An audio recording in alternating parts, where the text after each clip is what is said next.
بسم اللہ الرحمن الرحیم۔ محترم ناظرین السلام علیکم۔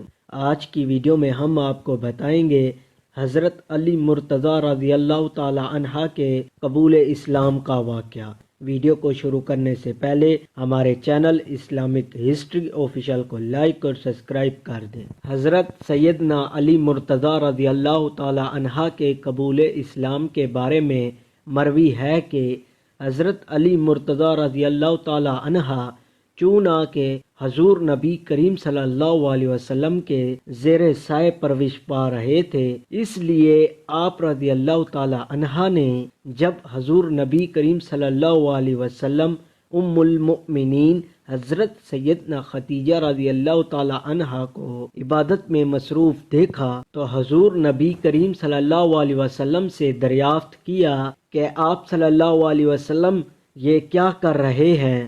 حضور نبی کریم صلی اللہ علیہ وسلم نے فرمایا، ہم خدائے واحد کی عبادت کر رہے ہیں۔ حضرت سیدنا علی مرتضیٰ رضی اللہ تعالی عنہ نے دریافت کیا، یہ کیسی عبادت ہے؟ حضور نبی کریم صلی اللہ علیہ وسلم نے فرمایا، یہ اللہ کا دین ہے اور اللہ نے مجھے اپنے دین کی تبلیغ اور لوگوں کی رشد و ہدایت کے لیے چنا ہے، اور میں تمہیں اسی اللہ واحد لا شریک پر ایمان لانے کی دعوت دیتا ہوں۔ حضرت سیدنا علی مرتضیٰ رضی اللہ تعالی عنہ نے جب حضور نبی کریم صلی اللہ علیہ وسلم کی بات سنی تو حیران ہو گئے اور پوچھا کہ میں نے پہلے کبھی اس دین کے بارے میں کچھ نہیں سنا، اس بارے میں فیصلہ کرنا مشکل نظر آتا ہے، اس لیے میں اس بارے میں اپنے والد سے مشورہ کرنا چاہتا ہوں۔ حضور نبی کریم صلی اللہ علیہ وسلم نے ارشاد فرمایا،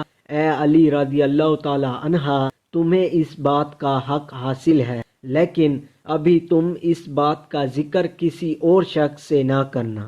حضرت سیدنا علی مرتضیٰ رضی اللہ تعالی عنہ نے حضور صلی اللہ علیہ وسلم سے وعدہ کیا کہ وہ اس بات کا ذکر کسی سے نہیں کریں گے۔ چنانچہ اس رات جب حضرت سیدنا علی مرتضیٰ رضی اللہ تعالی عنہ سونے کے لیے لیٹے تو وہ اس بات پر غور کرتے سو گئے۔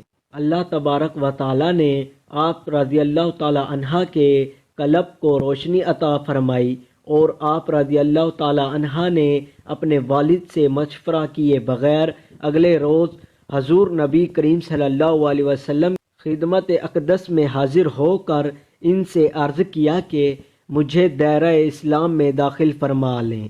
حضور نبی کریم صلی اللہ علیہ وسلم نے فرمایا، آپ رضی اللہ تعالی عنہ کو کلمہ توحید پڑھایا اور آپ کو دائرہ اسلام میں داخل کیا۔